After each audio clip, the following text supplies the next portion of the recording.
18 la clase, ¿no? 16:30, 18. ¿Correcto? Sí, profe. Bien. Pues creo que la última clase nos pasamos, amigo. No me di cuenta yo y bueno. Entonces, vamos a terminar en horario. Perfecto. Muy bien, sociedades anónimas. Es la clase del día de hoy. Vamos a desarrollar, vamos a poner para grabar la clase.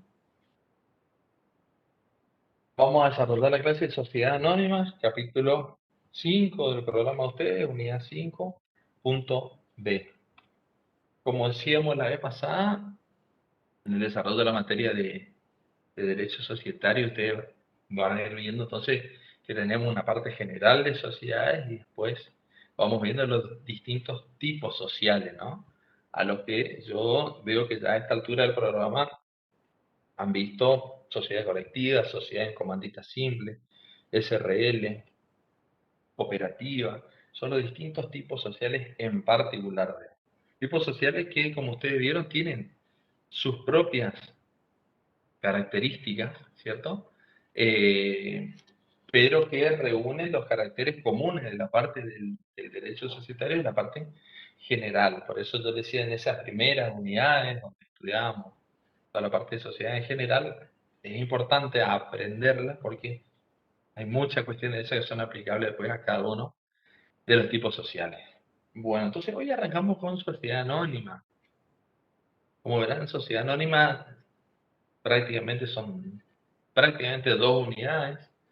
Hoy vamos a ver básicamente el inicio de la sociedad anónima, un concepto, las características más importantes, la constitución, el capital y las acciones. Y si tenemos tiempo vamos a mencionar a las SAU, las sociedades anónimas unipersonales. Bueno, en cuanto a la sociedad anónima en sí, es el tipo social que alberga a la estructura de la gran empresa.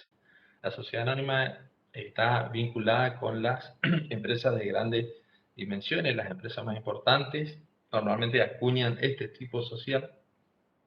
Es uno de los tipos sociales, en mi opinión, más importantes. En cuanto a su desarrollo normativo, ustedes verán que la Ley General de Sociedades en gran parte está abarcada por la sociedad anónima.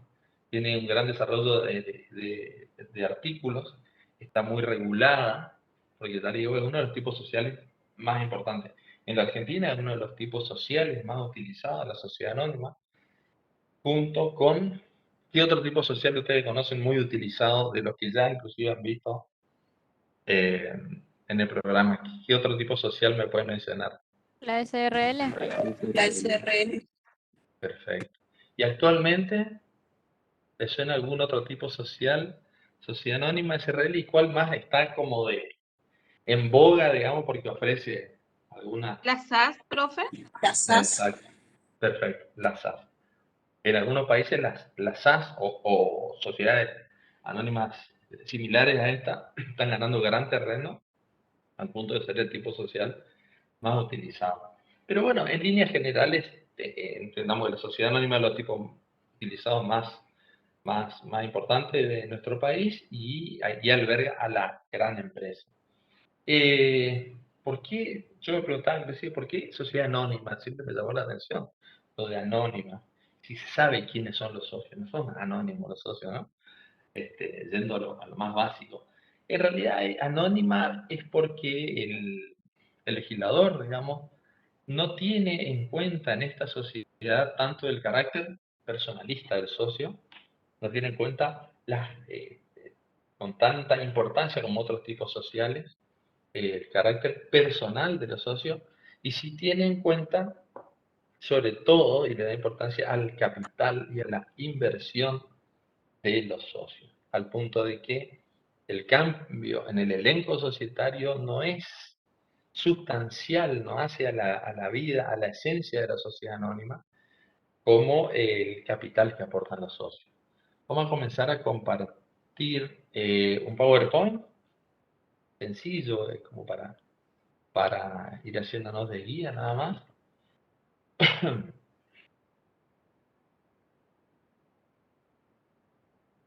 ¿Ustedes lo están viendo ahí?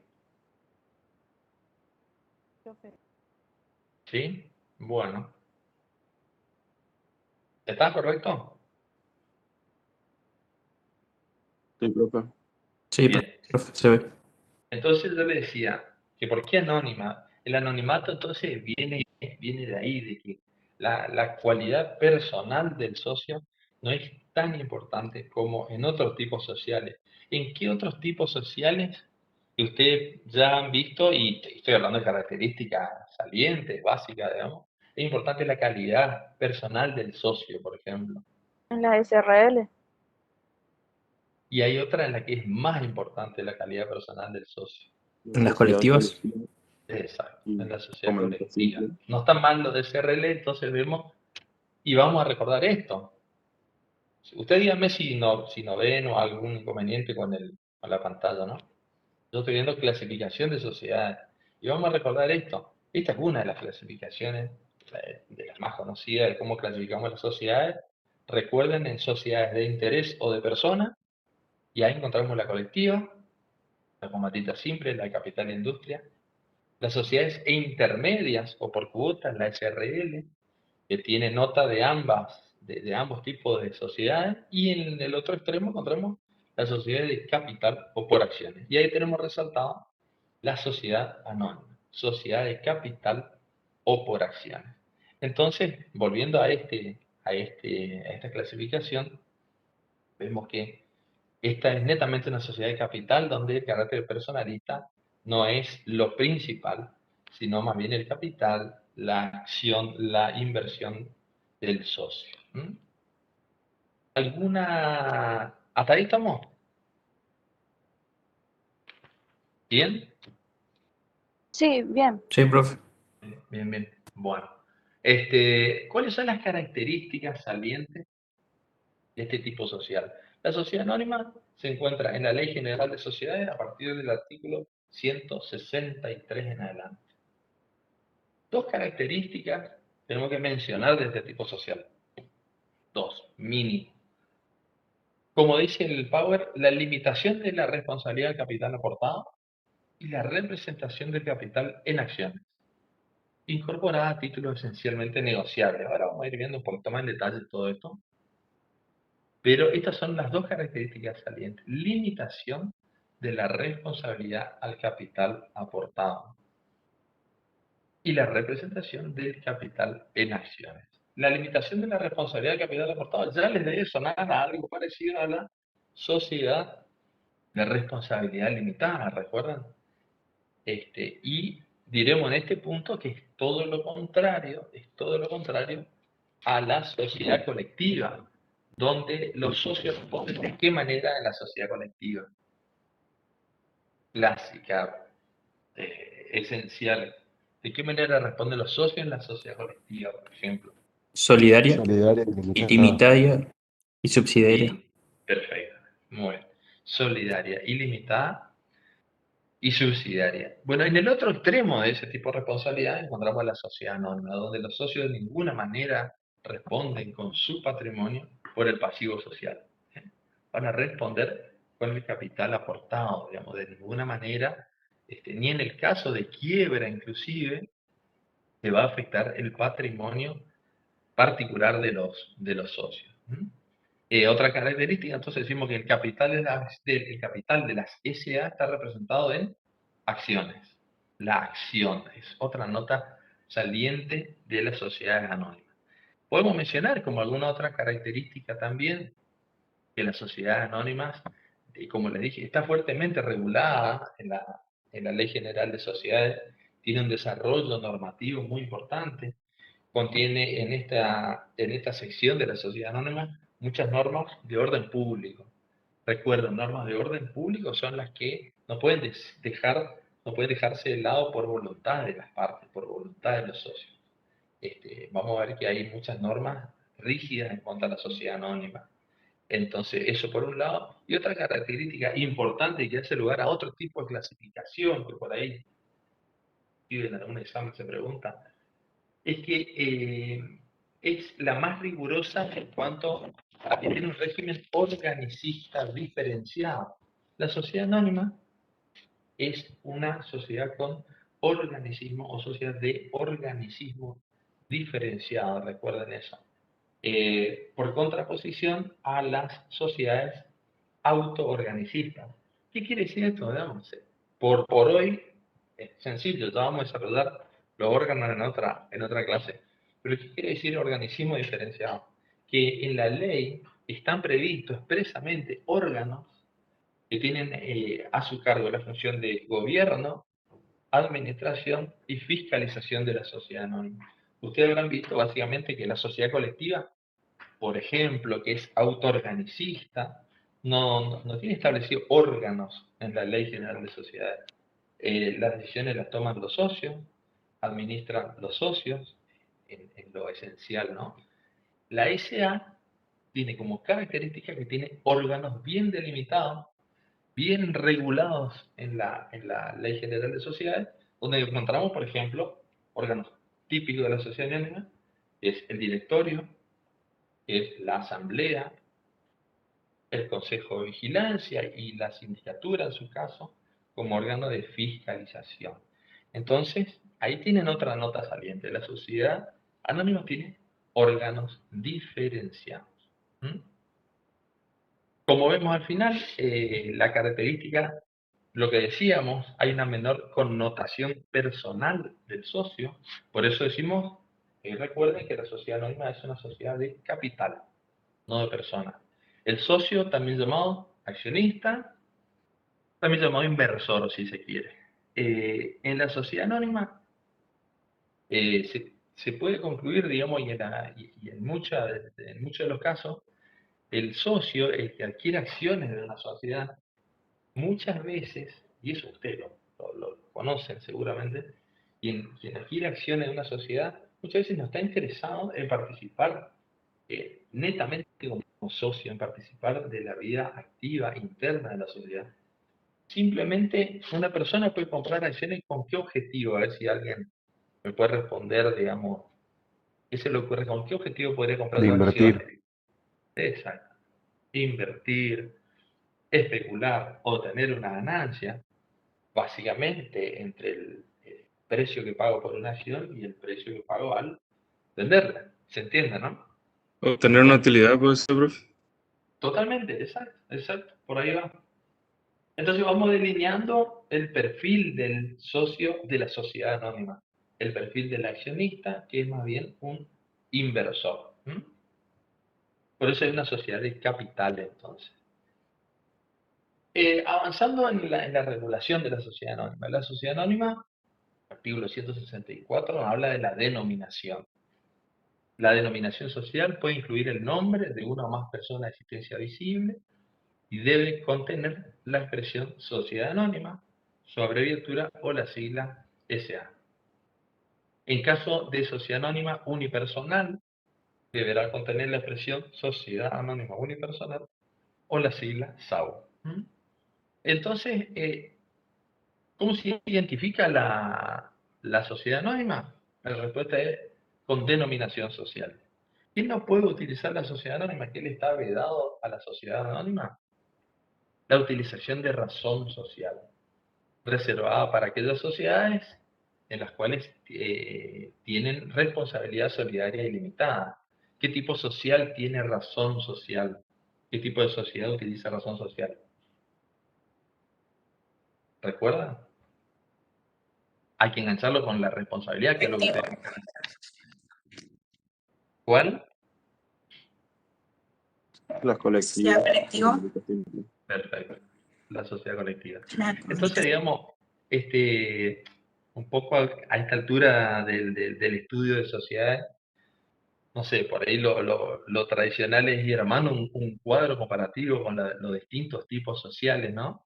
E ir anotando e ir agregando las notas salientes de cada uno.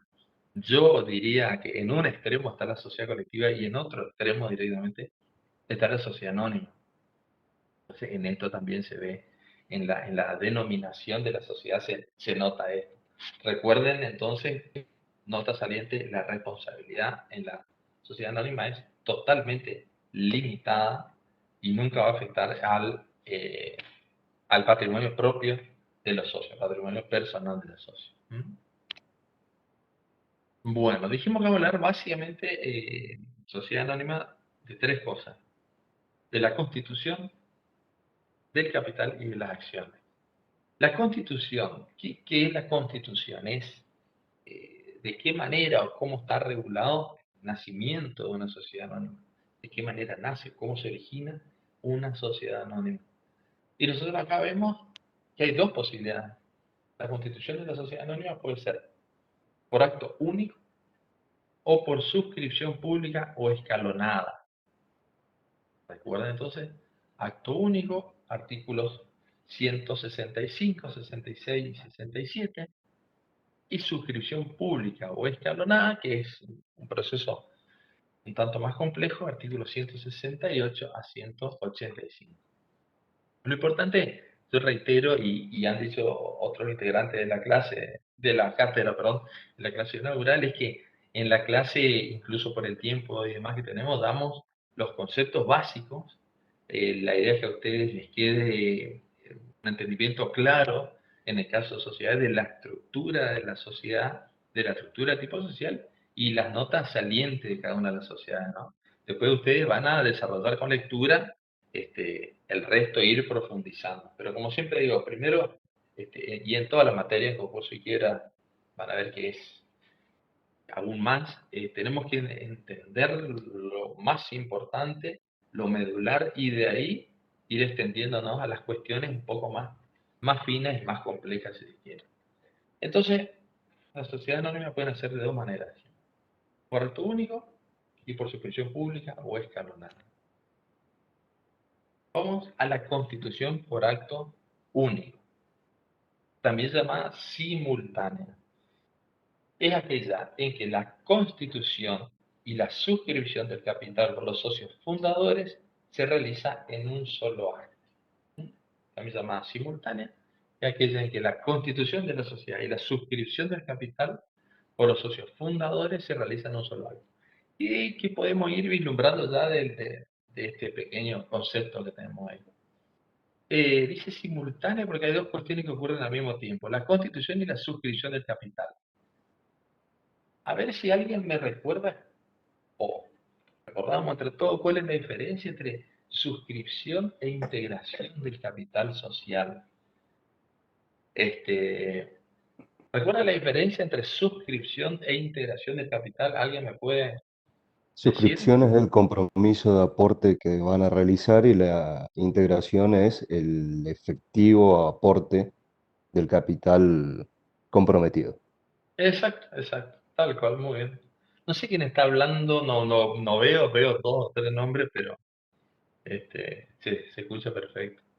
Entonces, como dijo el compañero, suscribir es la obligación contractual, ¿no? Porque la asumimos en base a un contrato, justamente un contrato societario en este caso. Es la obligación contractual que asume el socio de realizar un aporte. Esa es la suscripción.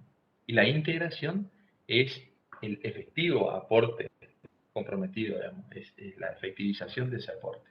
Entonces tenemos que la constitución y la suscripción, es decir, la obligación a aportar, debe hacerse en un solo acto. Por los socios fundadores son los socios que suscriben ese contrato inicialmente, y todo eso ocurre en una sola instancia, si se quiere. Entendido esto, tenemos tres cuestiones para ver en la constitución por acto único: cuanto a las formalidades que requiere, el contenido del acto constitutivo y el trámite administrativo.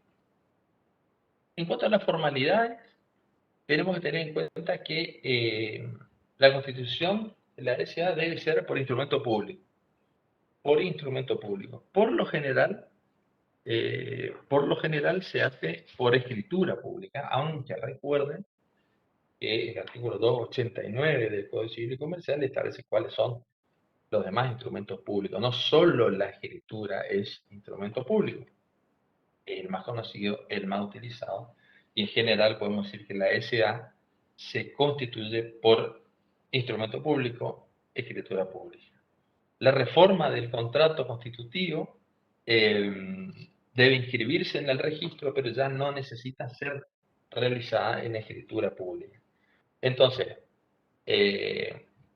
ubiquémonos, digamos, en el sentido de que nos encontramos con los socios fundadores, son los socios que van a dar inicio a esa sociedad anónima, plasman un contrato, esto que nosotros vemos el acto constitutivo, el contrato constitutivo, en una escritura pública. Y esa es la forma que requiere la ley. ¿Está? Esa es la formalidad entonces. ¿Cuál es el contenido del acto constitutivo? ¿Qué debe tener ese contrato inicial? El contenido del acto constitutivo. Requisitos del artículo 11 y demás elementos que establece el artículo 166 de la Ley General de Sociedades, que dice: si se constituye por acto único, que es el caso que estamos estudiando, el instrumento contendrá los requisitos del 11 y los siguientes. Primero, ¿cuáles son los requisitos del artículo 11? ¿Cuál es el contenido del acto constitutivo para todas las sociedades? Los datos de los socios, la denominación para cualquier sociedad, ¿no? Los datos de los socios, la denominación de la sociedad, el objeto, el capital social, la duración, la organización que va a tener esa sociedad, las reglas para distribuir las ganancias y soportar las pérdidas. Eso es lo que debe tener todo contrato constitutivo, digamos, de cualquier sociedad. El artículo 166 de la Ley General de Sociedades nos dice, bueno, además de esos elementos que deben estar en el contrato, debe contener lo siguiente, dice: capital, respecto del capital social, la naturaleza, clase, modalidad de emisión y demás características de las acciones, y en su caso su régimen de aumento, debe estar previsto. Si bien en los otros contratos también está previsto el capital social, acá se especifica un poco más porque habla de que debe estar establecido la naturaleza, las clases de las acciones, el modo de emisión, las características de las acciones que se van a emitir. Vamos a ver que no todas las acciones son iguales. Lo vamos a ver dentro de un ratito nada más. Bueno, todo eso debe estar especificado en el contrato de la sociedad anónima, que es el tipo que estamos estudiando. Segundo punto que tiene que tener, la suscripción e integración del capital. Volvemos a los dos conceptos de eso, suscripción e integración. La suscripción del capital, el monto y la forma de integración, y si corresponde el plazo para el pago del saldo deudado, el que no puede exceder de 2 años. Es el artículo 166. Vamos a ver también un poquito más adelante que hay una cuestión entre la suscripción y la integración. Simplemente que en esta parte del artículo aparentemente nos dice la ley que habría un plazo para el pago del saldo que no puede exceder 2 años a partir de la suscripción. ¿Y qué otra cosa debe tener el contrato, el acto constitutivo de la SA? Debe establecer la elección de directores y síndicos. Se deben determinar la elección de los integrantes de los órganos de administración y fiscalización, fijándose el término de duración en los cargos. Al final del artículo dice: todos los firmantes del contrato constitutivo se consideran fundadores. Son conceptos que hay que ir aprendiendo, ¿no? ¿Quiénes son los fundadores? Son los firmantes del contrato constitutivo. ¿En qué tipo de constitución? Estamos viendo por acto único. ¿Está? Por acto único en esta estudiando. Entonces, como decimos, el acto constitutivo, el contrato constitutivo, tiene que tener los requisitos de toda sociedad que están establecidos en el 11, por eso le decía, el 11, por ejemplo, el artículo 11, es parte de estudio de la parte general de sociedad, pero es totalmente aplicable a la sociedad anónima, donde además se le requieren otros elementos específicos que son los que acabamos de ver. Entonces, debe establecer todo lo relativo al capital social. El capital social debe estar establecido en moneda nacional, recuerden, en una cifra que permita su división en acciones de igual valor. Y la ley brinda especial atención a toda la regulación del capital, y vamos a ver ahora algún principio que afecta al capital, porque en definitiva no nos olvidemos nunca las dos características del primer momento que iniciamos. La limitación de la responsabilidad de los socios al capital aportado. Los socios no responden con su patrimonio. Por lo tanto, el legislador se ocupó de regular, digamos, en detalle todo lo que tenga que ver con el capital de la sociedad, ¿no? Tiene cierta lógica, ¿verdad? Entonces, tiene que estar establecido todo lo del capital, qué tipo de acciones se van a emitir, las características, si son ordinarias, preferidas, privilegiadas, vamos a ver en qué consiste cada una, y la integración de los órganos de administración y fiscalización. Recuerden también, vamos familiarizándonos con estos conceptos, órgano de administración, es el directorio, órgano de gobierno, la asamblea, y el órgano de fiscalización vamos a encontrar el consejo de vigilancia, la sindicatura. Entonces son conceptos propios de la SA, muy, muy importante. Formalidad del acto. Entonces, repasando, es por escritura pública. Eso, por ejemplo, lo que yo decía, eso es una norma de orden público.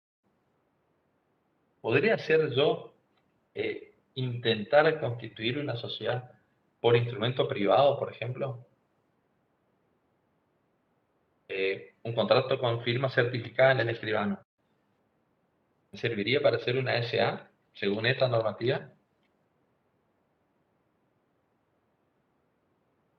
¿Qué les parece? No. Debería ser, porque una certificación de firma en un contrato, en un papel, no es un instrumento público, no es una escritura pública. Pero nos ponemos todos de acuerdo, no hay problema. Yo voy al registro y digo, mire, los 3 socios que estamos acá estamos de acuerdo. No, porque es una norma de orden público que no puede ser dejada de lado por el acuerdo de partes. Ahí tenemos un ejemplo, digamos. Y la sociedad anónima está llena de normas de orden público. Entonces, por escritura pública, ¿qué elementos tiene que tener el contrato constitutivo? Lo acabamos de ver, lo del 11 y lo que establece el 166, capital, todo lo que tenga que ver con la suscripción del capital y la elección del director y síndico. Y finalmente el trámite administrativo. Y ya lo adelantamos en la imagen, que es la inscripción en el registro público de comercio, registro público, llamado hoy. Es decir, una vez otorgado el acto fundacional, que es una vez que los socios se ponen de acuerdo para dar nacimiento a esta sociedad, redactan el contrato constitutivo, ese contrato originario, si se quiere, lo realizan en escritura pública y deben ponerlo a disposición del órgano de control para obtener la conformidad administrativa de ese órgano de control. Ese órgano de control, esa autoridad de control no es otra que el registro público, el original registro público de comercio. Tengan en cuenta que cada provincia regula su propio registro público y la sociedad debe ser anotada, debe ser inscrita en el registro público que corresponda a su domicilio social. Entonces, en esta parte del trámite administrativo es donde tenemos que obtener la aprobación de esa autoridad. Es la que hace, el registro público es la que hace el control de legalidad de la sociedad. Justamente es el órgano que controla que se den estos requisitos que nosotros estamos estudiando en este momento. Que sea por escritura pública, que el contrato contenga todas estas previsiones, ordena que se publique edictos, que se cumplan los elementos tipificantes. Yo no podría organizar una SA sin una asamblea, por ejemplo. Es un elemento tipificante de la sociedad anónima.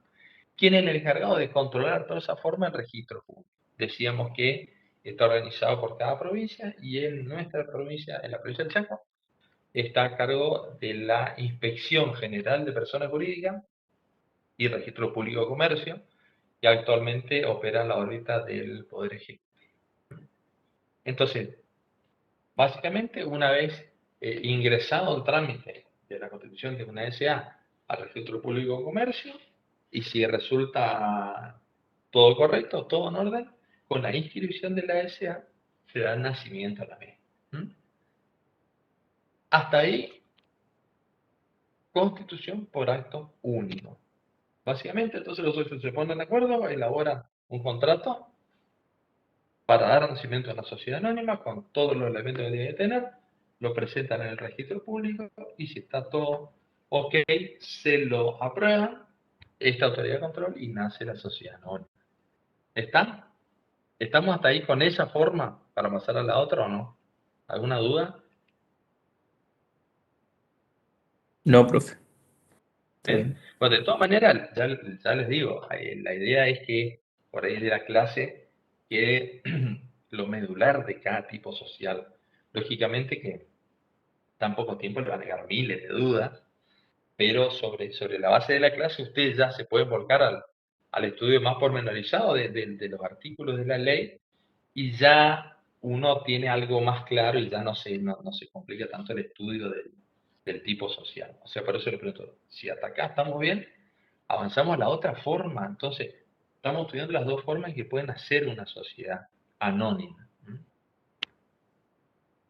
La otra forma, como veíamos antes, es la constitución por suscripción pública o escalonada. Esta es una forma un poco más compleja, no tan común, no muy utilizada, si se quiere, pero que está prevista en la ley y vamos a ver cuáles son sus notas salientes, digamos. Constitución por suscripción pública. Y vamos a ver la diferencia con la otra, de por qué escalonada y por qué simultánea. Acá en este concepto de Richard, está citado ahí, dice, y vamos a tratar de ir sacando ya algunos elementos.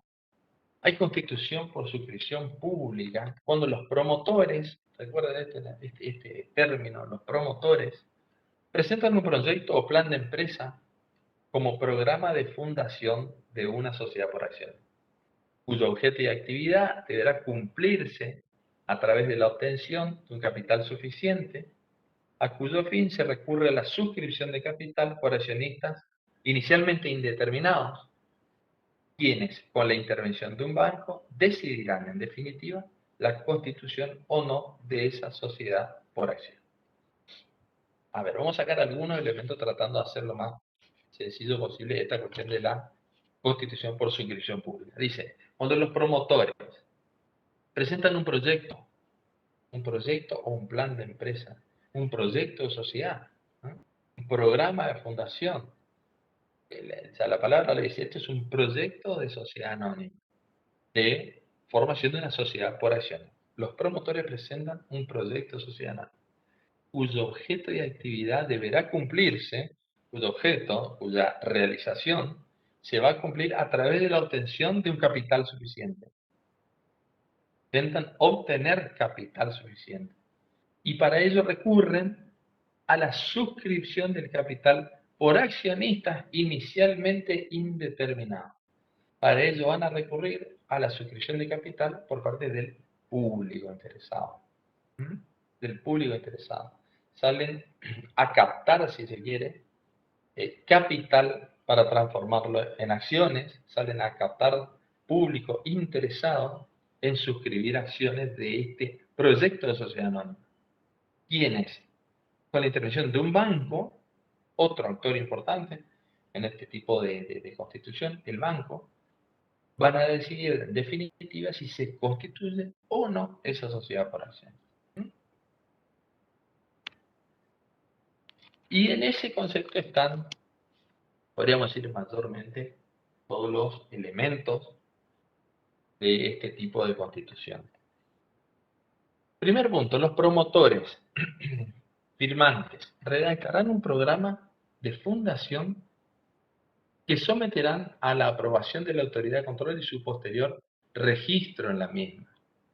Es decir, estos promotores son justamente los sujetos, los individuos que van a promover, que son los interesados en fundar esa sociedad. No son los fundadores, no son quienes suscriben de la otra manera, que es un acto cerrado, único y simultáneo. Acá son los que van a promover la formación de esta sociedad anónima. someten la aprobación, redactan un programa de fundación, lo que decía en el concepto, un plan, un proyecto de sociedad anónima, y la someten a la autoridad de control y su posterior registro de la misma. Esto en este momento también tiene que pasar. ¿Cuál es la autoridad de control? Habíamos dicho hace unos minutos, si alguien me recuerda.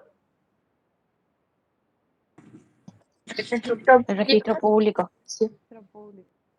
Perfecto, el registro. Yo le iba a decir para que no se me duerma, para escuchar algo de ruido del otro lado. Bueno, muy bien. La autoridad de control, el registro público. En esta instancia, ya con ese programa, con ese proyecto, tienen que someterlo a la autoridad administrativa de control, al registro público. Segundo Profe, punto. Sí, dígame. la consulta de los promotores son las personas que quieren formar la sociedad. Claro, exactamente. Ah, Eso, ok. ustedes vayan asociando conceptos, vayan tratando. Yo estoy, digamos, la idea, reitero, es tratar de dejar los conceptos lo más básicos y lo más claro posible, para que ustedes a partir de ahí se manejen en cuestiones más finas. Los promotores asocienlo directamente con la Constitución por suscripción pública. En la Constitución, por acto único, no existe promotores, no existe la figura de promotor. ¿Qué existe en la Constitución por acto único que yo le dije recién? A ver si alguien me recuerda. No hay promotores, sino que hay ¿qué? ¿Quiénes son los Fundadores. socios? Fundadores, exactamente. Ahí estamos asociando conceptos con figuras específicas, con institutos distintos, que es la Constitución por acto único, donde hablamos de fundadores, y la Constitución por suscripción pública, donde hablamos de promotores. Son los interesados, decimos entonces, en promover la fundación de una SA. ¿Está? Decíamos, esos promotores redactan un programa, redactan un proyecto y lo presentan en el registro público. Ese programa, ese proyecto o ese plan contendrá todos los datos de la futura sociedad y designará un banco para que coloque las acciones al público, representando después a los futuros suscriptores. Y el banco preparará los contratos de suscripción.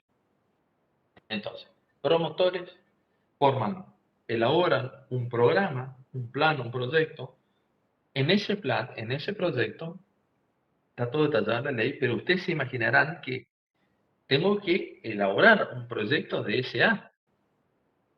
¿Qué pondré en ese plan, en ese proyecto? El objeto, la duración, cuál va a ser la actividad, los órganos. En definitiva, cómo va a quedar plasmada esa sociedad anónima para ver si le interesa a algún futuro suscriptor, algún eventual suscriptor, que va a ser el que me va a aportar el capitales, ¿no? Entonces, ese programa va a poner, como dice el Power ahí, contendrá todos los datos de la. Y fíjense, de la futura sociedad, no tenemos sociedad todavía, tenemos un proyecto. Se designa otro dato importante, un banco. Banco, promotores, proyecto, banco, es todo de suscripción pública. Designa un banco para que coloque esas acciones, para que ofrezca estas acciones al público y más adelante también puede representar a los suscriptores en algunas cuestiones puntuales. El banco es el que va a preparar los contratos de suscripción. ¿Mm? La suscripción, que como dijo el compañero, es esa obligación contractual que asume una persona de integrar, de hacer efectivos los aportes de una sociedad. ¿Hasta ahí está? ¿Podemos avanzar bien?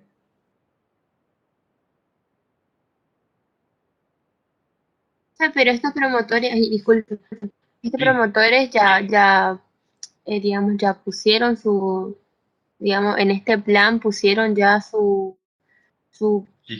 acciones, ¿Soporte? ¿serían? No. ¿Soporte? No. Ah, No eso. necesariamente, no necesariamente. Eso, por ejemplo, es una diferencia. Y bueno, vamos a hacer así. Terminamos y ahí hacemos un poco volvemos al repaso y la comparación de los dos tipos de constitución, ¿le parece? Vale, Pero profe, muchas gracias, disculpe. la pregunta es buena. No, por favor, al contrario. Me gusta que pregunten. La pregunta es buena. Hasta ahí tenemos promotores. Redactan un programa, lo presentan a un banco. El banco va a ser el encargado de hacer esa oferta pública. Tercer paso, si la suscripción prevista en el programa para la viabilidad de la empresa, para que nazca esa empresa, no se logra dentro de un plazo máximo de 5 meses desde la inscripción en el registro, en el primer punto que vemos acá, los contratos de suscripción formalizados se resuelven de pleno derecho, esto es, quedan sin efecto, y el banco debe restituir los montos a los accionistas que representan. Debe restituir el capital integrado, digamos, efectivamente, que lo que hayan aportado efectivamente. Entonces, ¿qué encontramos en este tercer punto? Si la suscripción prevista en el programa para dar nacimiento a la sociedad anónima no se logra en un plazo máximo, vamos a ver que la ley divide 3 meses y 2 meses, en definitiva, en un plazo máximo de 5 meses desde la inscripción que vimos más arriba, si no se logra la suscripción suficiente, los contratos de suscripción quedan sin efecto y el banco devuelve los aportes a los accionistas. Este sería, si quiere, el fracaso del proceso de constitución por suscripción pública. Ahora bien, en la otra alternativa, si se cumple exitosamente con la suscripción de las acciones, este es el final feliz. Si se cumple exitosamente con la suscripción de las acciones, se celebra la asamblea constitutiva. Otro dato importante, anoten, la asamblea constitutiva, en la que se establece el estatuto, designación de directores, síndico, aportes, etc. Finalmente se inscribe el acto constitutivo en el registro, naciendo así la nueva sociedad. Fíjense que si vamos al caso,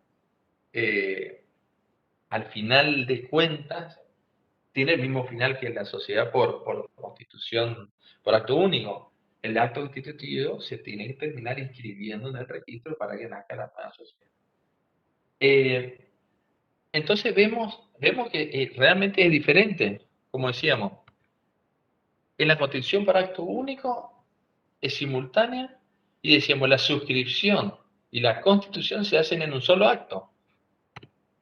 Y ahora vemos que en la constitución por suscripción pública, la suscripción no es en un solo acto, ¿o sí? Por eso se denomina escalonada, porque los suscriptores tienen un plazo para ir adhiriendo, por decirle adherir a la sociedad anónima, para ir suscribiendo a la sociedad anónima, en forma escalonada, en forma individual, a medida que se interesen, a medida que le vaya cerrando el negocio ofrecido de participar de una sociedad anónima. Entonces, el acto de la constitución misma no es simultáneo con el de las suscripciones, en este caso de la suscripción pública, por eso se denomina escalonada. El otro, yo quiero que a ustedes les quede claro que se hace en un solo acto. Es, juntarse, redactar el contrato constitutivo, pasar por la escribanía y presentarlo en el registro público de comercio, por decirlo de una manera muy simple, digamos, ¿no? En un solo acto. Y esta otra situación, como ustedes verán, es un proceso bastante más complejo que busca la captación de ese capital, de parte del público. Por eso, fíjense, si nosotros repasamos el concepto, en una parte del concepto dice, promotores, volvemos a lo mismo, presentan un proyecto o plan de empresa como programa de fundación de una sociedad. Así va a dar nacimiento. Cuyo objeto debe cumplirse a través de la obtención de un capital suficiente, a cuyo fin se recurre a la suscripción de capital por accionistas inicialmente indeterminados. Inicialmente indeterminados. Es público. Todavía no sé si alguien va a estar interesado. Tengo 5 meses desde que presento el programa en el registro público hasta que finalmente voy a saber si cubro o no esas suscripciones. Esos accionistas son inicialmente indeterminados. ¿Se imaginan que en la constitución por acto único, esos accionistas están perfectamente determinados? Esos accionistas determinados en la constitución por acto único se llaman, como dijimos, los que están inicialmente se llaman fundadores. Fundadores. Perfecto. Y acá tenemos, hasta este punto tenemos promotores y tenemos accionistas indeterminados. No sé si alguien va a estar interesado o no. ¿Se entiende? Entonces, ¿actúa el banco? ¿Qué papel juega el banco? El banco es el que prepara los contratos, coloca la acción en público, hace la oferta de esas acciones, y vamos a ver que la situación es un poco más compleja, digamos, en la ley. Profe. Sí, Perdón, sí, a mí no me terminó de quedar en claro que el papel del banco, digamos. claro. Bueno, eso le decía. Está previsto de esa manera. Esto está previsto en la ley de esa manera, digamos, que sea un banco el que hace de, por decirle, intermediario entre la intención de los promotores de fundar una sociedad y los inversionistas interesados, esos accionistas que todavía no son accionistas, ese público interesado, quien hace de intermediario y da también, digamos, no se olvide que los bancos son los que están autorizados por la autoridad de control para funcionar. Los bancos están regulados y están controlados. Quien hace de intermediario y da seguridad jurídica a esta operatoria debe ser un banco designado de antemano para todo este proceso, digamos. Entonces, el banco es el que va a hacer la oferta pública de esas acciones para la formación de determinada SA, fulanito SA, ¿no? Es el que hace la oferta y el banco es el que prepara los contratos de suscripción. El banco, ya digo, es una especie de intermediario entre los promotores iniciales y el público, que es el interesado. Ustedes van a encontrar esto, una situación similar en lo que por ahí habrán encontrado hablar de sociedades abiertas y sociedades cerradas. ¿Alguien sabe qué son o tiene una noción de lo que son sociedades abiertas y sociedades cerradas? A ver, quiero escuchar un poquito. Algo que hayan escuchado. Las sociedades cerradas son aquellas que no cotizan en bolsa y las abiertas las que cotizan en bolsa, en principio.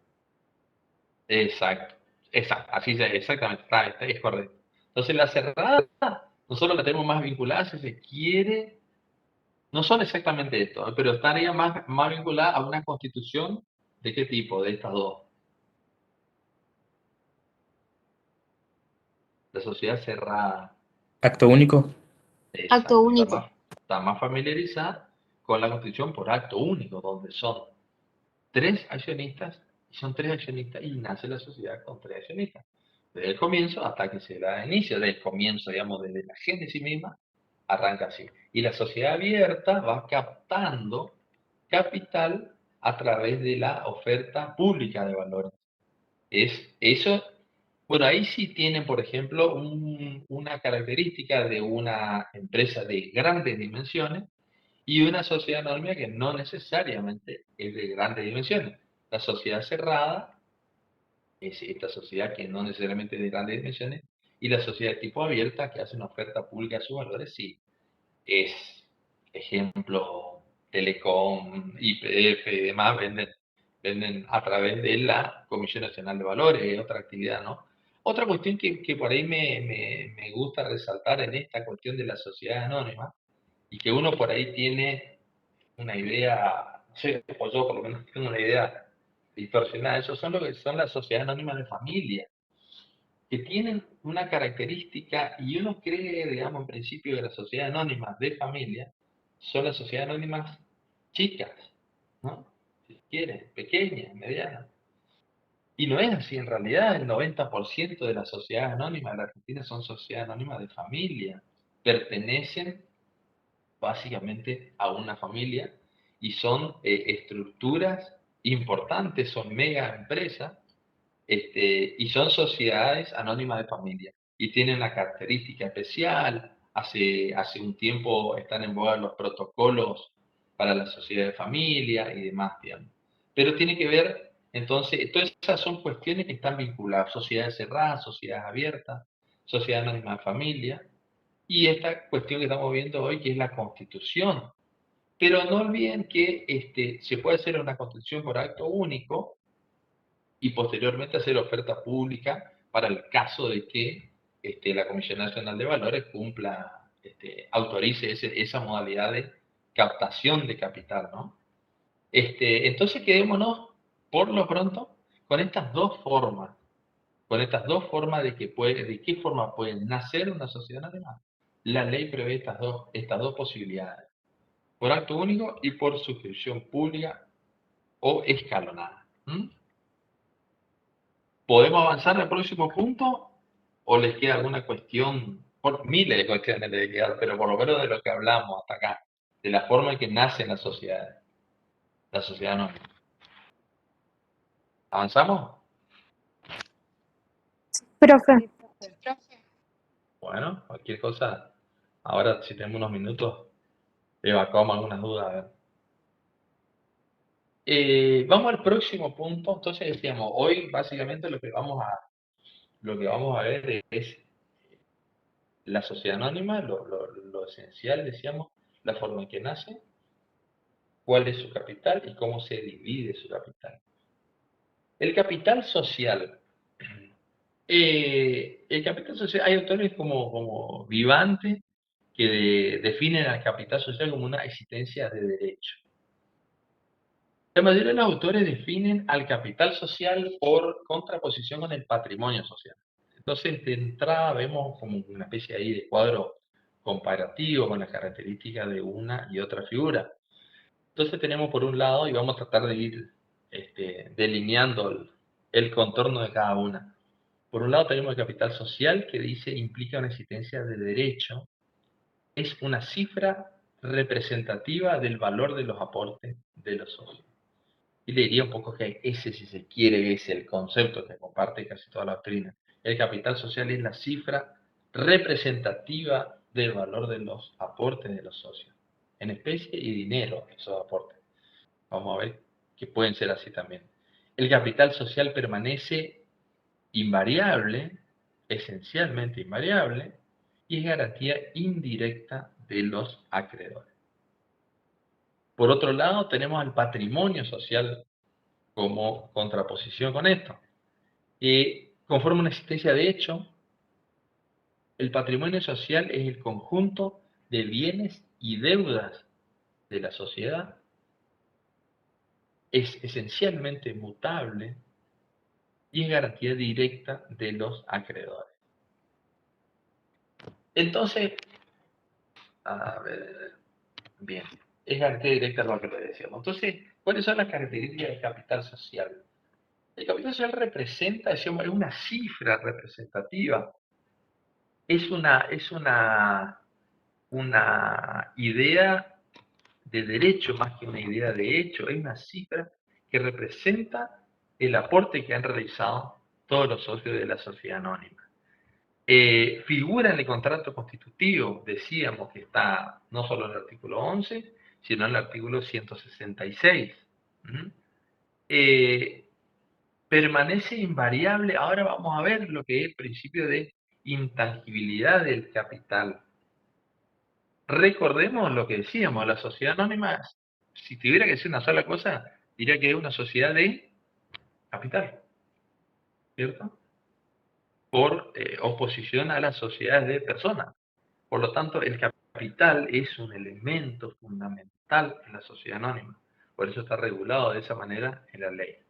Entonces, tenemos una cifra representativa del valor de los aportes de los socios, permanece invariable y es garantía indirecta de los acreedores, y ahora vamos a ver por qué. En cambio, el patrimonio social, la diferencia del capital con el patrimonio social es que el patrimonio social sí son el conjunto de los bienes de la sociedad, de los bienes y las deudas. ¿Por qué dice que es esencialmente mutable o esencialmente variable? Porque al inicio,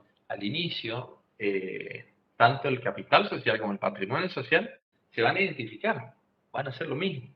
Pero con el devenir de la vida comercial de la sociedad, el patrimonio social va a ir variando y va a correr la suerte de la sociedad. El patrimonio social, si le va bien, irá aumentando en la sociedad y el capital social permanecerá en esa cifra representativa del aporte que hizo el socio inicialmente. Entonces, por eso nosotros decimos que el patrimonio es esencialmente mutable, si se quiere, y el capital permanece invariable. Y ahora vamos a ver el principio de intangibilidad del capital. ¿Por qué no es fácil que varíe? Esto no es un principio absoluto, pero ¿por qué no es fácil que se modifique el capital de la sociedad? Y es garantía directa de los acreedores y el capital social es garantía indirecta de los acreedores. Los acreedores ejecutan directamente al patrimonio social. ¿m? E indirectamente porque no puede haber, y esto lo vamos a decir 2 y 3 veces, no puede haber repartos de utilidades si no es por encima del valor del capital social. Lo que garantiza que, a ver, dicho de otra manera, los socios no van a repartir utilidades si hay pérdidas anteriores y no pueden compensar con pérdidas de ejercicios anteriores tampoco. Entonces, ese monto, esa cifra representativa, hace de las veces garantía indirecta de los acreedores, pero no va a permitir repartir utilidades si antes no se cubre el pasivo hasta ese monto, por lo menos. ¿Se entiende? Entonces, nos tiene que quedar esa idea, ya le digo, que el capital es una cifra, es una existencia de derecho, porque esa cifra representativa del valor del aporte y que va a permanecer invariable a lo largo de la vida de la sociedad. En cambio, el patrimonio va a variar esencialmente. Acá tenemos el tema de suscripción e integración del capital. Volvemos al mismo concepto, no nos movemos de eso. Suscribir es obligarse a hacer el aporte e integrar el capital y hacerlo efectivamente. Está entre los artículos 186 a 206. Y dice, el capital deberá estar totalmente suscrito al celebrarse el contrato constitutivo y no podrá ser inferior a 100.000 pesos. Para la SA establece un capital mínimo de 100.000 pesos. Yo le pregunto, a ver si alguien me responde, esto que acabo de afirmar, el capital debe estar totalmente suscrito al celebrarse el contrato constitutivo. ¿De qué tipo de constitución me habla? De acto único. ¿Cómo? El acto único. Acto único. Perfecto. Porque justamente es de la esencia de la Constitución escalonada o por suscripción pública que la suscripción no está al momento de constituirse, ¿cierto? Entonces, como ustedes dicen, esto es propio de la Constitución por acto único. El capital debe estar totalmente suscripto, es decir, obligado a realizar. Y ahí tenemos que hacer una diferencia. El aporte, como vimos un poquito antes, el aporte puede ser en dinero o puede ser en especie. El aporte en dinero debe integrarse al menos el 25% al constituirse la sociedad. Ahí sí tiene un mínimo de integración. Es decir, hay que hacer efectivo un mínimo de 25% al constituirse la sociedad. Y como nos muestra el esquema, ese saldo, ese 75%, debe ser integrado en un plazo máximo de 2 años, ¿cierto? O sea, debe ser hecho efectivo en un plazo máximo de 2 años. Esa demora puede provocar, esa mora puede provocar suspensión de derechos de los socios, de derechos políticos y de derechos económicos o patrimoniales, que ahora también podemos hablar un poquito de eso. Recuerden entonces, la suscripción debe ser total. La integración debe ser del 25% al constituir la sociedad y tiene 2 años para integrar totalmente el capital suscrito. ¿Está claro? Y ahí vemos. No Sí. entendí lo de la integración. Recuerden, nunca se olviden el concepto. Suscribir, ¿qué es? Obligarse a aportar. ¿O no? Sí. ¿Está? Entonces yo suscribo cuando me obligo contractualmente a aportar una determinada suma. Eso es suscribir. Integrar es aportar efectivamente, hacer efectivo ese aporte, digamos, ¿no? Entonces, yo tengo que suscribirme, tengo que obligar por el total, pero tengo que integrar, tengo que, sacar de mi bolsillo el 25% del capital que suscribí en el acto de la Constitución, al inicio. Debe integrarse el 25%, debe pagarse efectivamente, por decirlo vulgarmente, el 25%. Y el saldo, ese 75% que me falta integrar, que me falta hacer efectivo, lo puedo hacer hasta un plazo máximo de 2 años. ¿Mm? ¿Se entiende? Sí, profe, ahora sí, muchas gracias. No se olviden, por eso les decía, no se olviden de los conceptos, suscribir e integrar.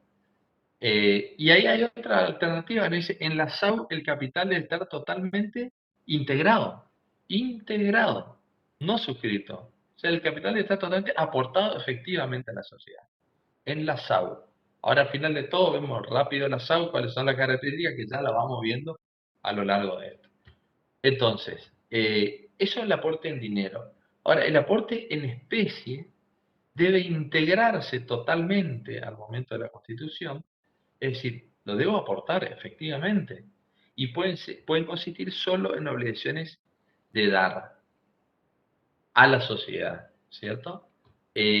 Dar bienes determinados, dar en propiedad a la sociedad bienes determinados y que sean susceptibles de ejecución forzada.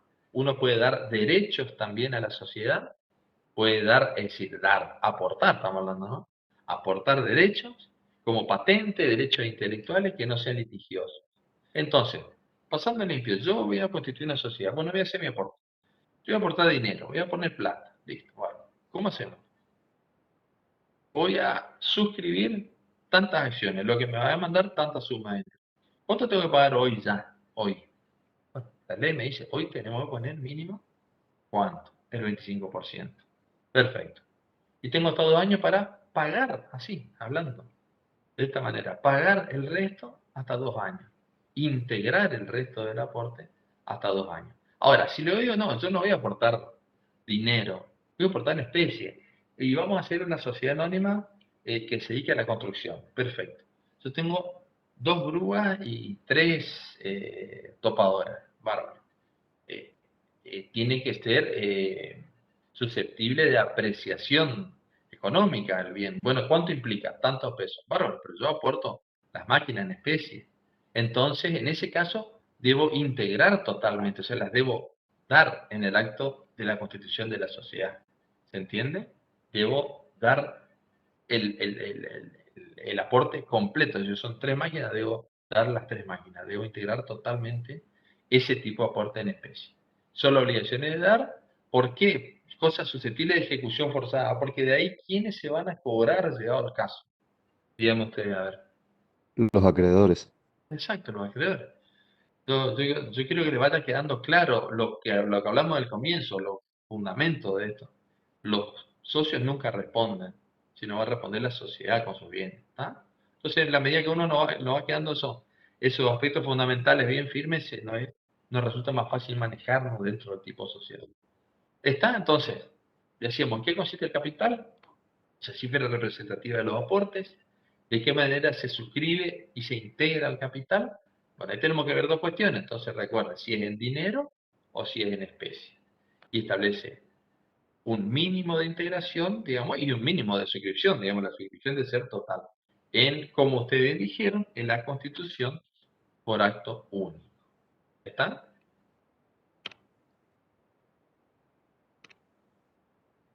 Vamos a otro principio relacionado un poco con lo que vimos, que es la intangibilidad del capital. Nosotros decíamos que el capital permanece como. A ver si alguien me recuerda.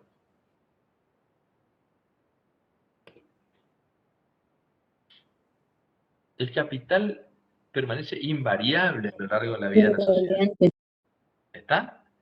Tiende a no variar, a no mutar a lo largo de la vida de la sociedad. Y en cambio el patrimonio es esencialmente variable. El patrimonio va a variar con el giro comercial y demás. Entonces, ese es el principio que se denomina intangibilidad del capital.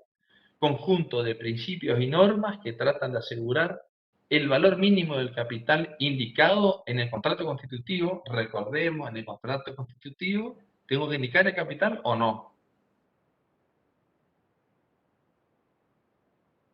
¿Tengo que indicar el capital en el contrato constitutivo de la SA? Sí, profe. Sí, y recontra, sí, porque está en el 11 y está en el 166 también, todo lo relativo al capital. Y hay que especificar y detallar y cómo va a ser. Entonces, trata de asegurar el valor mínimo del capital social indicado en ese contrato constitutivo como resguardo de los terceros acreedores, y esto es muy importante, y de los mismos socios. ¿Por qué de los mismos socios? Ahora vamos a ver, ¿por qué a los socios les puede interesar que el capital permanezca invariable o que no se modifique fácilmente? Entonces decimos, Este principio de intangibilidad del capital no es absoluto, no es que jamás va a variar el capital, pero ese capital en su aumento y en su reducción está previsto por la ley. Son casos puntuales y están previstos por la ley. Distinto del patrimonio que varía permanentemente, o sea, patrimonio social. Ese capital puede aumentar. Y ahí tenemos algunas características. El estatuto puede prever hasta su quíntuplo y se decidirá por asamblea. Entonces, la asamblea puede decidir por estatuto aumentar su capital hasta su quíntuplo. En cambio, en las sociedades abiertas, lo que decíamos hoy, que hacen oferta al público de sus acciones, la asamblea puede aumentar sin límite ni necesidad de modificar el estatuto. Acá, nosotros primer posibilidad tenemos, aumento de capital. Perfecto, la sociedad decidió aumentar el capital. Acá pueden pasar dos cosas. Frente a un aumento de capital, partamos de la base que el aumento de capital debe tener en cuenta el interés social, no de una parte de los socios. Porque, ¿qué puede ocurrir? Frente a un aumento de capital, a los socios que ya están dentro de la sociedad, una sociedad cerrada, le puede ocurrir dos cosas. Aumenta capital, nuevas acciones. Bueno, yo socio o suscribo esas acciones, el socio suscribe esas acciones, lo que implica un esfuerzo económico, ¿cierto? Porque suscribir, después hay que hacer qué cosa, suscribo y después tengo que, a veces alguien me dice, después de la suscripción viene la... Integración. Integración. Entonces no es que suscribo nomás, suscribo y tengo que integrar, tengo que hacer efectivo. Entonces me aumentaron el capital, dos posibilidades. O suscribo y hago un esfuerzo económico, o no suscribo, no adhiero a eso. Y ahí hay dos cuestiones. Ese socio, por eso decía, esto no es solo en protección de los acreedores, sino también de los socios. Ese socio pierde posición o puede cambiar su posición desde lo político o lo económico dentro de la sociedad. Se imagina la situación, ¿no? Digamos, somos 4 socios, tengo el 25%, tengo un determinado poder político que se refiere a que puedo votar, ya le adelanto, el derecho político tiene que ver con la posibilidad de que los socios voten, y tengo un determinado derecho económico, participo en la ganancia en un cuarto, 25%.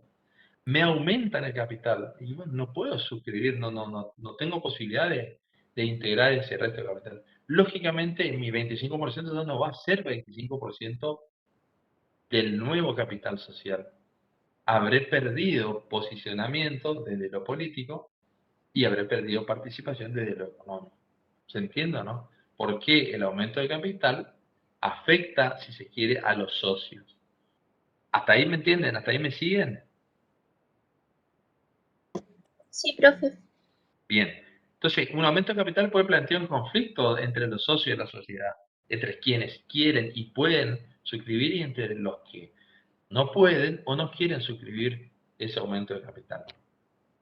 Entonces, ahí surgen dos cuestiones importantes. Dos cuestiones importantes, tienen que tener en cuenta ustedes. Que es el derecho de preferencia y el derecho de receso. ¿Qué es básicamente el derecho de preferencia? Es la preferencia que se acuerda a los socios, a quienes integran la sociedad, de suscribir, o sea, de adquirir esas nuevas acciones frente a cualquier tercero. ¿Se entiende? Es la preferencia de ese socio frente a cualquier tercero en darle la posibilidad a él primero de adquirir esas acciones. Es un derecho fundamental de los accionistas, es inderogable, pueden ejercerlo o no, pero su estipulación en los contratos es nula de unidad absoluta. El derecho de preferencia es esencial a los socios. ¿Por qué? Porque permite, en este caso, que frente a un aumento de capital, ese socio mantenga su posición dentro de la sociedad. ¿Se entiende o no? ¿Se entiende lo que es el derecho de preferencia? ¿Hasta ahí me siguen? ¿Podría volver a explicar, profe? Sí, cómo no. A ver, pasándolo limpio. Va a haber, y después vamos a ver una diferencia con lo que algunos autores hablan del derecho al tanteo, que le dicen que es otra cuestión. Acá estamos, la sociedad a la que yo pertenezco, por ejemplo, decidió un aumento de capital. Lo que me va a llevar, primero tengo que pensar, ¿tengo la posibilidad y quiero suscribir ese aumento de capital. O sea, yo ya había suscrito y ya integré, o sea, hablando mal y pronto, yo compré las acciones, ya soy socio, y ahora van a emitir nuevas acciones, o sea, vamos a agrandar el capital, vamos a aumentar el capital. Bueno, no sé, si no lo hago voy a perder posicionamiento político y económico dentro de la sociedad, porque, es decir, yo por la misma porción, la torta se va a agrandar y mi porción va a quedar más chica. ¿Se entiende o no? Entonces, el derecho de preferencia es decir, bueno, la sociedad decidió emitir nuevas acciones. Primero de todo, ¿a quién le tiene que ofrecer esas nuevas acciones? ¿Quién tiene la preferencia para comprar esas nuevas acciones? Los socios de la sociedad. Eso es el derecho de preferencia. Es justamente la preferencia, la prerrogativa que tiene el socio de comprar antes que cualquier otra persona esas nuevas acciones para mantener su proporción dentro de la sociedad. ¿Se entiende o no? Ahora sí, profe. Esa preferencia le tiene que ofrecer a ese socio, y si ese socio dice básicamente no, no quiero o no puedo, me encantaría, pero no puedo comprar más acciones, perfecto, se la vende a un tercero. Ahí se cumplió con el derecho de preferencia del socio. Es decir, básicamente ofrecerle primero al socio antes que a un tercero esas nuevas acciones, porque es un aumento de capital. ¿Está?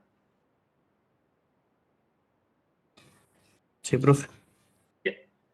Entonces, ante un aumento de capital tenemos el derecho de preferencia, que es que ese socio pueda comprar. Le estoy hablando con términos por ahí que no son técnicos, sino suscribir e integrar esas acciones, o no. Ahora, hay otra posibilidad, y yo creo que esto sí ya le va a sonar a usted, que es el derecho de receso frente a esa situación. ¿Qué era el derecho de receso? Seguro que se acuerdan, ¿eh?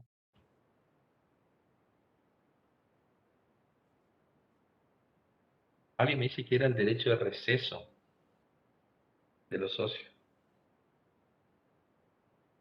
En dos palabras nada más. ¿no? El derecho que tienen los socios de retirarse de la sociedad. Exacto. Perfecto. No sé quién fue, pero muy bien. El derecho que tiene el socio a retirarse de la sociedad. ¿Cierto? Y acá vemos esa situación. Entonces, me da la preferencia, o sea, la posibilidad de comprar antes que un tercero, de suscribir y de integrar esas acciones antes que un tercero, y tengo otra posibilidad que es el derecho de receso, cuando ese aumento de capital implique desembolso, lógicamente, para adquirir esas nuevas acciones. Entonces, por eso le decía, el aumento de capital afecta o por lo menos modifica principalmente la situación del socio dentro de la sociedad. Entonces, frente a ese aumento decíamos las alternativas de adquirir nuevas acciones o no, y de ejercer el derecho de receso, que es, como dijo el compañero, retirarse de la sociedad. Entonces, vemos que el capital es intangible, es invariable, permanece firme a lo largo, pero están los casos de aumento de capital y están estipulados en la ley. Así como el aumento de capital es toda una cuestión, se imagina la reducción del capital social. ¿Cuánto más? La reducción, tengan en cuenta que el capital, decíamos que es la garantía mínima, es la garantía indirecta que tienen los acreedores. Por lo tanto, creo yo que el aumento del capital afecta más a los socios y la reducción del capital afecta más a los acreedores de ya. El aumento de la reducción de capital puede ser voluntaria y tenemos previsto eso en el artículo 203, la reducción voluntaria del capital. Dice, la reducción voluntaria de capital debe ser resuelta por asamblea extraordinaria con informe fundado del síndico en su caso. ¿Y esto por qué pueden reducir el capital? Cuando no haya proporción entre el capital social y el patrimonio social, o el capital social y la envergadura de la sociedad, digamos, haya una desproporción, lo que se conoce como exceso de capital. En esos casos los socios pueden decidir la reducción del capital. Otra cosa que vuelvan a tener en cuenta, que el capital es el tope o límite, decíamos, por sobre el cual se pueden repartir los dividendos. O sea, tener un capital excesivo me puede generar un obstáculo al momento de repartir los dividendos. porque no voy a poder repartir dividendos si no llego a ese monto mínimo que es el capital. Por lo tanto, reducir el capital no es lo ideal, pero los socios pueden decidir eso para lograr percibir algún dividendo, distribuir algún dividendo a la sociedad. Digamos, uno buscándole un poco el porqué de una reducción voluntaria del capital. El 203, entonces, de todas maneras, fíjense que debe ser resuelta en asamblea extraordinaria, no es algo normal y habitual en la vida de la sociedad. Y después tenemos la reducción por pérdida, que puede ser a su vez voluntaria o forzosa. La voluntaria, dice el artículo 205, la asamblea extraordinaria puede resolver la reducción del capital en razón de pérdida sufrida por la sociedad para restablecer el equilibrio entre capital y patrimonio social. Ahora, cuando las pérdidas sufridas por la sociedad me insuman más del 50% del capital, la reducción ya va a ser obligatoria. Y dice el artículo 206. La reducción es obligatoria cuando las pérdidas insumen las reservas y el 50% del capital. En todos los casos de reducción de capital, lo que se trata de restablecer es el equilibrio entre capital y patrimonio social. Entonces, que nos quede claro eso que hablábamos, que la diferencia entre capital y patrimonio es que el capital permanece invariable y el patrimonio no, va a mutar permanentemente. Pero esa invariabilidad del capital o esa intangibilidad del capital no es absoluta, entonces ustedes tienen que ahí concentrarse en lo que es el aumento del capital y la reducción del capital en los supuestos y con las condiciones que prevé la ley. ¿Están? Vamos a Sí, las profe. acciones. Las acciones son, decíamos que el capital de la sociedad se divide en acciones. Entonces las acciones son cada una de las partes o fracciones ideales en que se divide el capital social. Decimos ideales porque la acción puede ser tomada como esa fracción ideal o como el título que representa la acción. El título es el papel, es el cartón donde está impresa la acción de una sociedad anónima. Y en el concepto ideal es la acción, esa fracción ideal, esa porción ideal en la que se divide el capital de la sociedad. Las acciones van a ser siempre de igual valor e indivisibles. No obstante eso, puede haber condominio de las acciones, puede haber copropietario de las acciones. Es un título de valor. Cuando veamos si por ahí le preguntan cuál es la naturaleza jurídica de la acción, es un título de valor. Otorga a su titular, otorga al titular de la acción la calidad de socio. Y ahí vamos cerrando el círculo. El socio es el que tiene la sociedad anónima, acciones. La acción te da el título de socio. Y fija sus derechos económicos y políticos. Ya le dije, básicamente los derechos económicos que tiene el socio son los de participar en las utilidades, ¿cierto? Y los derechos políticos son básicamente los de votar las decisiones en la asamblea. Esos serían los derechos económicos o patrimoniales y los derechos políticos por otro lado. Acá yo le diría, a modo de comparación, la acción, el titular de la acción es socio. En cambio, el titular de un bono, que ustedes van a ver por ahí, bonos, o de una obligación negociable, no es socio de la sociedad, sino es acreedor de la sociedad. Vean en algún momento, busquen la diferencia entre acción y obligación negociable, acción y bono. La principal diferencia es que el tenedor de un bono, recuerden, es acreedor de la sociedad. Y el tenedor, por decirle así, de una acción es socio de la sociedad. El bonista o el acreedor que tenga una obligación negociable va a tener derecho a la devolución y amortización del capital y los intereses por parte de la sociedad. Y el titular de una acción va a tener derechos económicos y políticos dentro de una sociedad. Entonces recuerden, ¿cuál es la naturaleza jurídica de la acción? Es un título de valor. Lo que decía recién, su titular va a ser accionista, va a ser socio y va a tener derechos económicos y políticos en proporción al capital, a la porción de capital de la que sea titular, en proporción a las acciones que posee. Cada título puede representar una o más acciones y son nominativas y no endosables. El título, es lo que yo le decía recién, es una cuestión cartular. El título es el elemento físico donde se encuentran impresas las acciones. Cada título puede representar una o más acciones. Y esto es importante que tengan en claro porque puede haber alguna confusión. Ahora lo vamos a ver, ya estamos por terminar, vamos a ver eso ahí. Las acciones son nominativas y no endosables. Anoten artículo 1, ley 24.587. Las acciones son nominativas y no endosables. Y finalmente las acciones son esencialmente transmisibles. Y acá volvemos a esa falta de carácter personalista. No interesa tanto las calidades personales de los socios. Al contrario, las acciones son objeto del mercado. Dijo un compañero al comienzo de la clase, uno compra acciones para invertir. Y es así. Uno muchas veces compra acciones con el mero interés del inversor. Entonces son esencialmente transmisibles a través de mecanismos que están previstos en la ley, ¿no?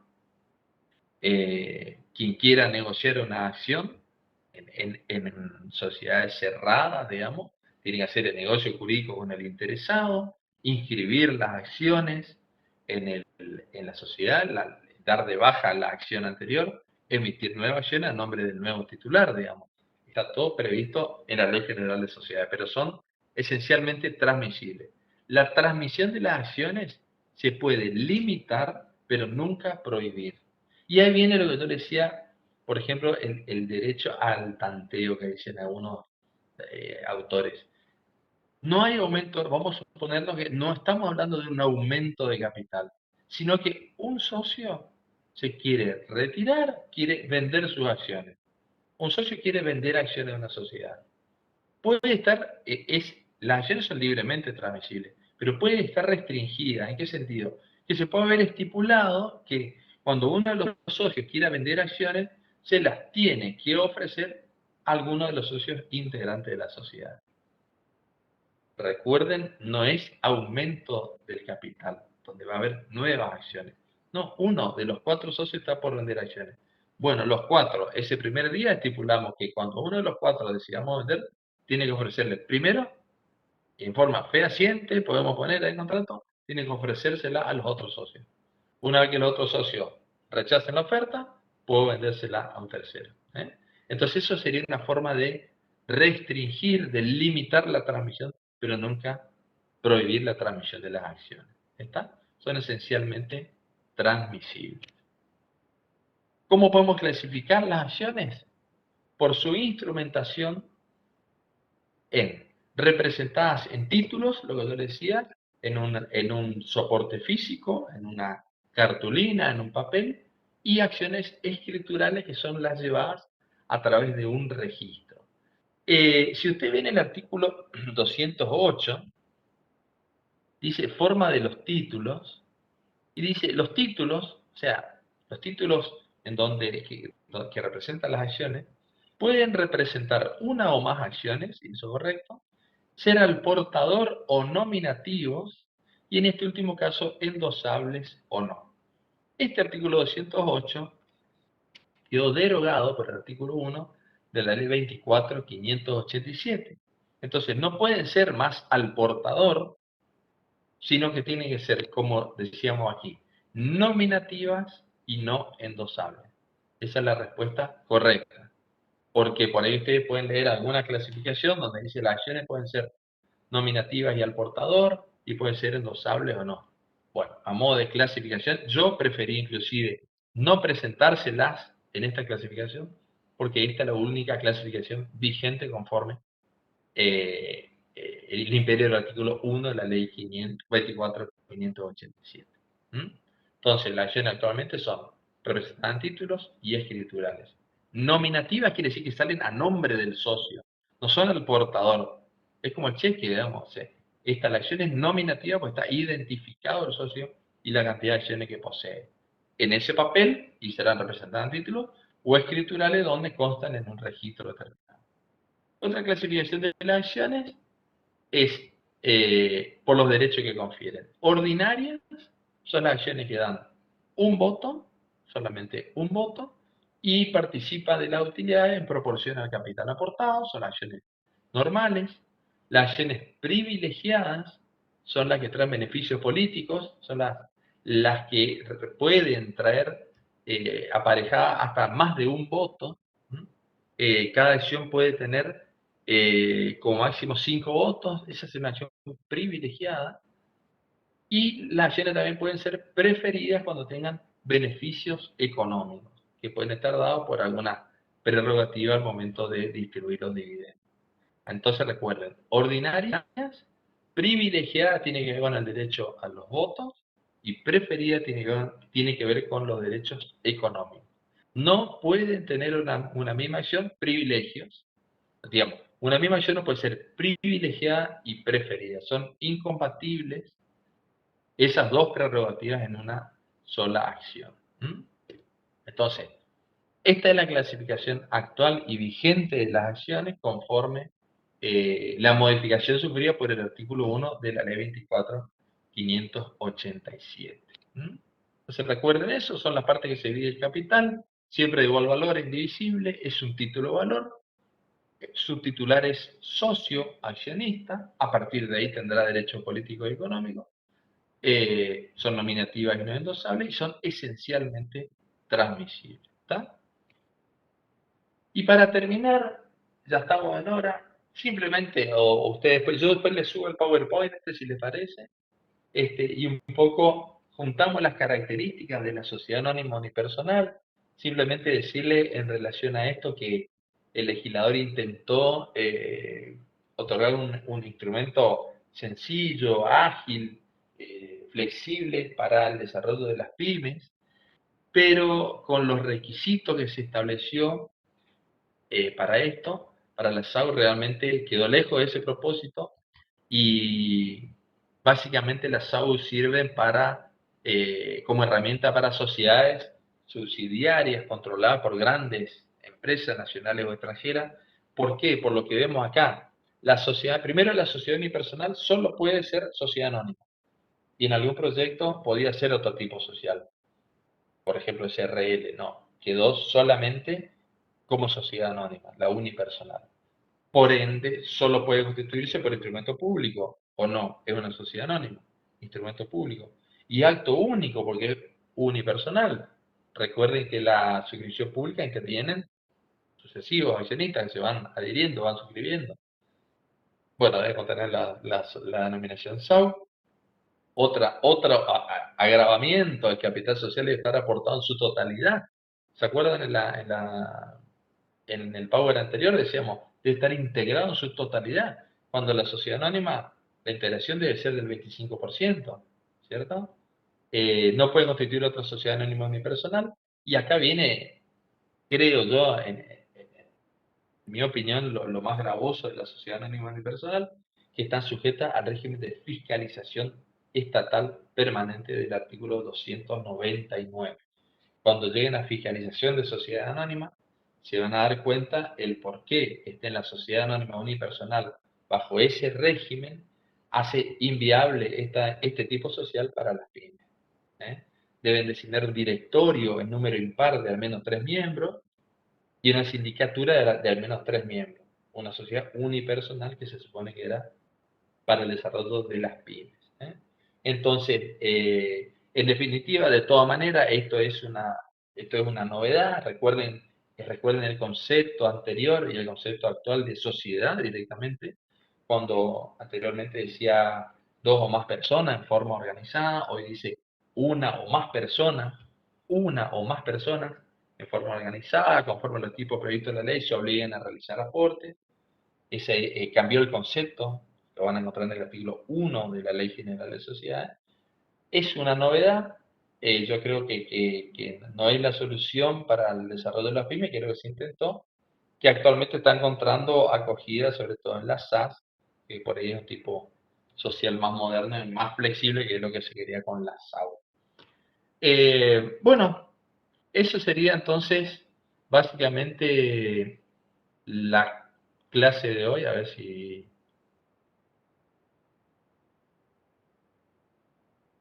Ahí volvimos. Ya le digo, repasen los conceptos más importantes para a partir de ahí comenzar a manejarse más en detalle con la sociedad anónima. La sociedad anónima es un tipo, tiene una normativa extensa, compleja, vayan de lo más sencillo a lo más complejo en el estudio de la SA. Hoy los conceptos más importantes, ya le digo, fueron la Constitución, la forma en que nace una sociedad anónima, el capital, cómo está dividido y las características de las acciones.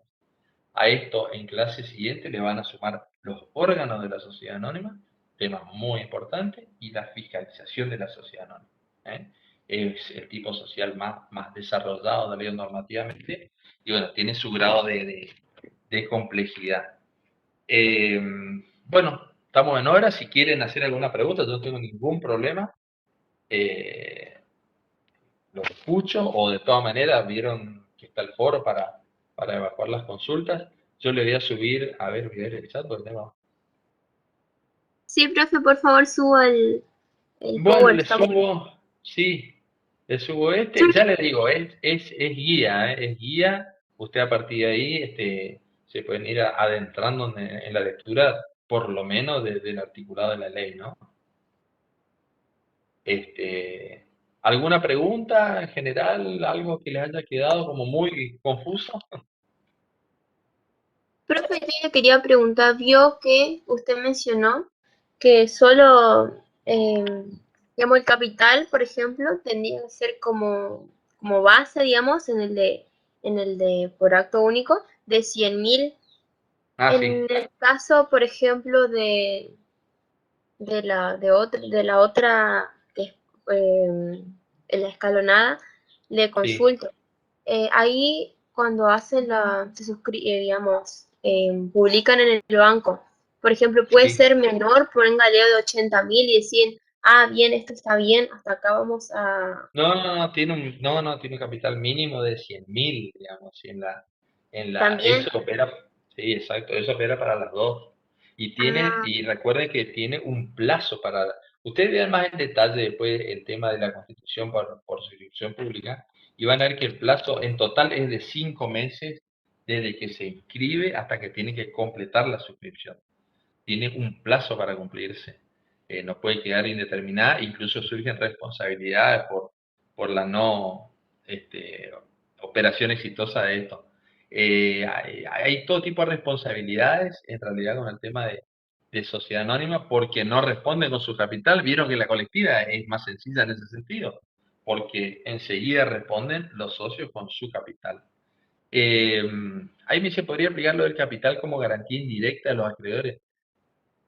Lo que yo le decía es que opera como garantía indirecta de los acreedores porque no permite, es decir, a ver, hagamos de cuenta que yo soy acreedor de una sociedad, ¿cierto? No sé si respondo porque estoy leyendo acá, me cuesta leer el chat, pero alcanzo a ver eso, esa pregunta me parece que es un tema. Supongamos que yo soy acreedor de una sociedad anónima, están debiendo dinero. Y veo que los socios de la sociedad anónima reparten su ganancia, pero tranquilamente, digamos, sin ningún tipo de problema. Y yo, en castellano, digo, ¿y lo mío? Usted está repartiendo las utilidades, ganan, lo poco que ganan se lo están repartiendo, pero a mí me deben. Yo soy proveedor, por ejemplo. A mí me deben y están repartiendo las utilidades, ¿cierto? Los beneficios, las ganancias, vamos a decirle, de la sociedad anónima.